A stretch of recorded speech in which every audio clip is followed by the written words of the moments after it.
Kailangan na natin paghandaan ng mga kalakal. Kailangan makuha ang ginto ni Mr. Chan.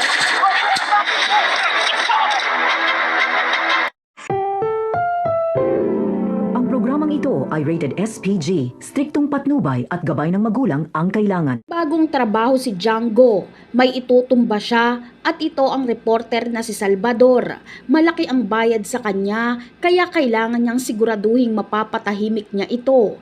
Ngunit palpak dito si Django dahil hahadlangan siya ni Gabo. Sa oras ng pagpaslang niya sa reporter na si Salvador ay darating si Gabo at ipagtatanggol ito.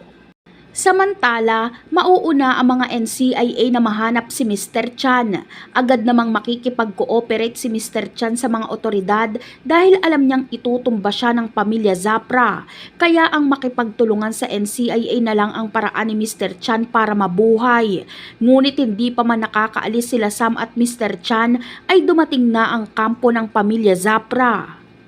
Kaya naman, matinding bakbakan ang naganap. Gigil na gigil si Lucas nang makita niya si Sam. Naalala niya kasi na ito ang humuli sa kanyang kuya Victor. Matatalo sana nila Lucas sa mga NCIA pero dumating si Gabo. Iniligtas niya sila Sam. Si Gabo na naman ang dahilan kaya makukuha ni Sam si Mr. Chan. Lalabas na palpak na naman si Gabo. Hindi na naman siya makakakuha ng pera kay Paps. Uuwi na naman siya na walang pampaopera sa kanyang ama. Samantala, makikilala na ni Sam ang pangalan at pagkatao ni Gabo. Mapag-aalaman niyang isa lang itong barumbado na taga-barangay Gininto ang lupa. Ngunit ang hindi pa malinaw kay Sam ay kung bakit tinutugis ni Gabo si Victor at Mr. Chan. Sino ang nag-utos sa kanya?